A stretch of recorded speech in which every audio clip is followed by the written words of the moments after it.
So I'm off today and I am out of my home canned black beans. So it's much cheaper to can your own than it is to buy them in the store, but you have to have a pressure canner. You can't do a water bath canner. Some people say you can, and if you want to try it, then go for it, but I don't trust it. So I have a pressure canner that I've had for years and love it. A lot of people are scared of it. Follow the directions and you will be okay, I promise. If you use an Instant Pot, you use a pressure canner, believe it or not. So you only put a little bit of water, and I forget how many quarts this is, but it will hold about 18 pints of beans, which is a lot. So there's my pressure canner. I have some water boiling or coming up to temperature to boil. My jars are in the dishwasher. They just finished. I have my beans. I buy the generic. I don't think there's any difference between the generic and not generic other than price. My lids, and I'm about to go through and sort my beans because sometimes there can be a rock or what have you in there. So I'm going to go through them and put them in my colander and rinse them before I put them in my jars. Some people soak the beans overnight. I don't do that either. There's no need. They're going to be sitting in the jar until I get ready to use them. And so you can do a dry method, which is what I do. I put the beans in a jar, which you'll see here in a few minutes. I add a little bit of salt, and then I add the hot water, and then I add them to my pressure canner and let them process. I think it's an hour and a half. I always have to look it up, so I will get back to you when I look it up and let you know how long it has to process for. And then that's it, you're done. So I'm going to sort through my beans. You don't need to see me do that. I just go through and do a little bit. I just pull some out, look through them, make sure there's no bad ones, make sure there's no rocks. Mainly that's what I'm looking for. And put them in my colander, rinse them, and then I'm going to get them in my jar. So we'll be back soon.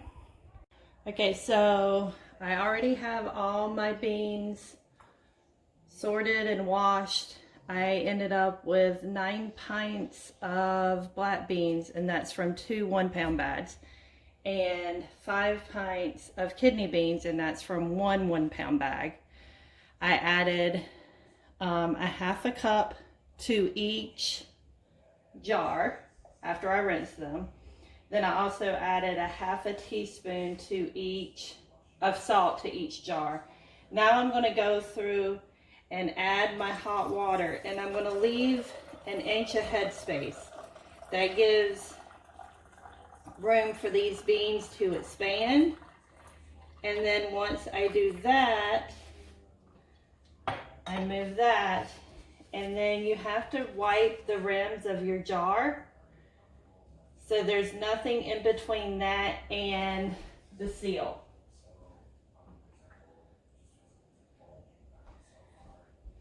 And then I put the lid on, and then I put the band, and then it's going to be ready to process, and they will process at 10 pounds of pressure. This is just for my altitude, for 75 minutes.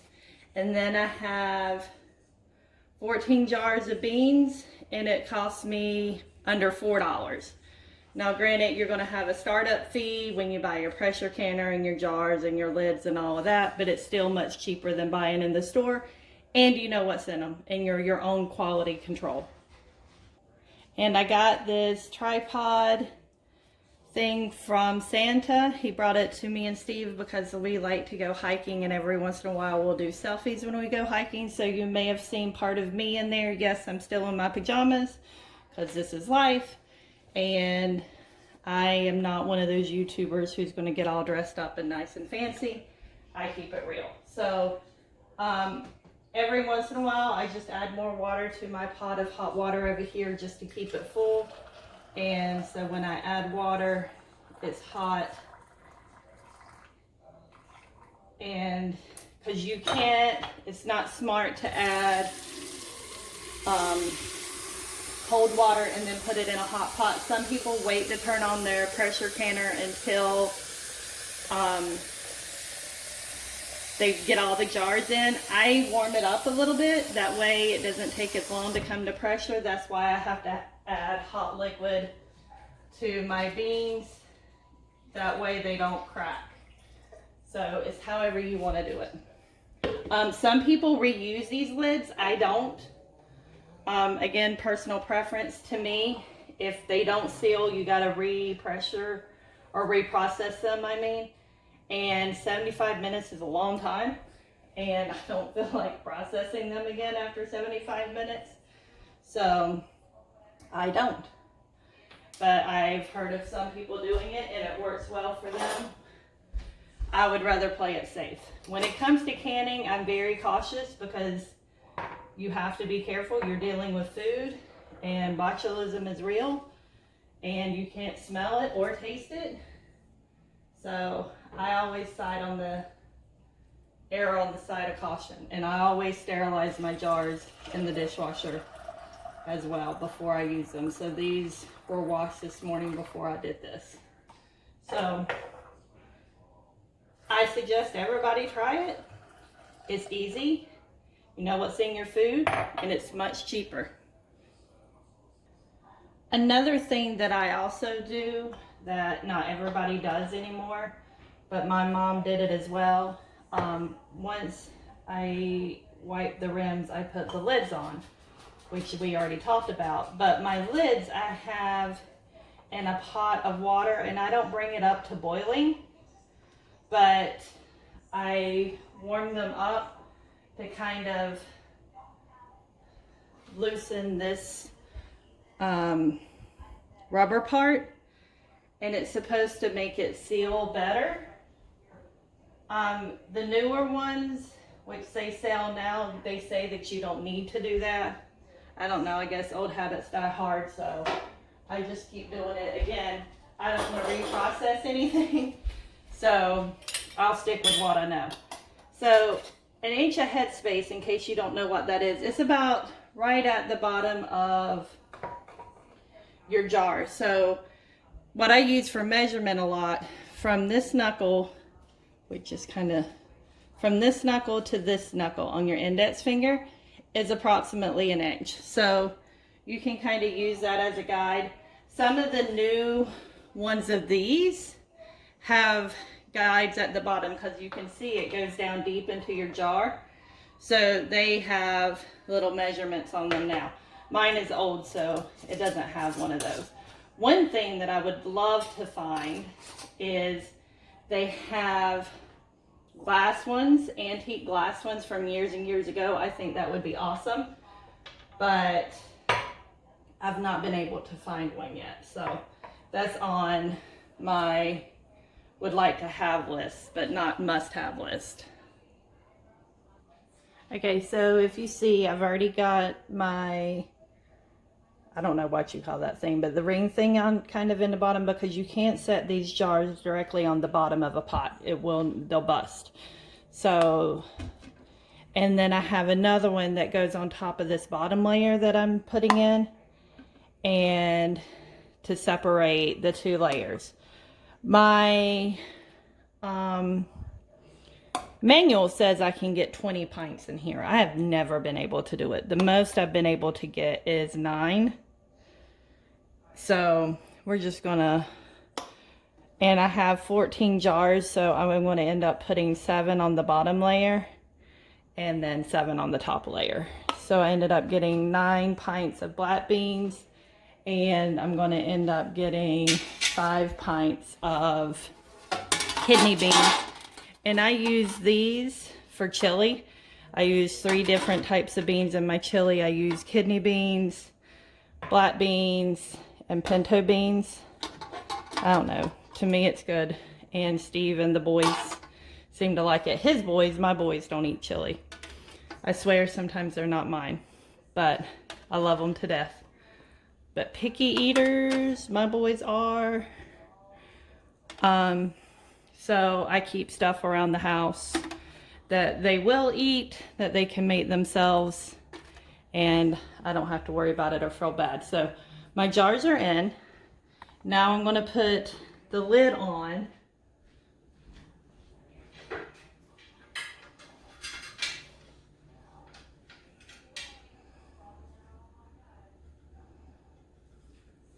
So you will see, sorry, I had to tighten my pressure gauge. So there's the pressure gauge.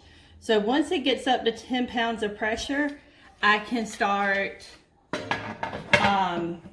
that's when the 75 minutes starts from there. I have to get this going and let this vent. So once this, some steam and stuff starts coming out of here, it's got to vent for about 10 minutes.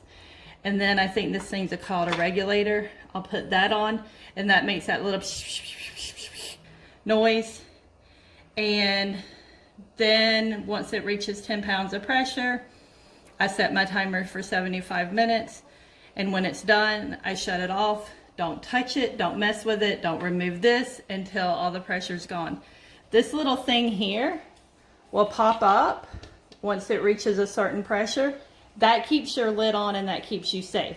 So when you turn it off, the stove off, leave it alone, let it come down. It takes a while. That's why when I make beans, I do one processing unless I'm doing like green beans for the season. And then I'm done. And I move it off to the side and life is good. So I hope you guys enjoy. I hope maybe pressure canners won't freak you out as much. Just be careful like you would anything else, and you should be good. Tomorrow I'm hoping to make sweet tea concentrate because all of the boys, except for my youngest, loves sweet tea. So I'm gonna make some of that. It's cheaper than buying it in the store as well. And again, you know what's in it. So maybe tomorrow I will get that going. So anyway, there's not much to see here for a while. So have a good day. So they are out of the pressure canner and you can tell they're still like boiling. So some of them have already sealed and you should have just heard that one. That's the best sound ever. I think this one has sealed. This one I think is the one that just popped. You can see that one hasn't sealed yet because it's like bubbled up, but you see how that one's kind of like sunken in. So it's kind of cool. This one is sealed as well. They're hot. So they will all hopefully eventually seal, and then I can put them in the basement.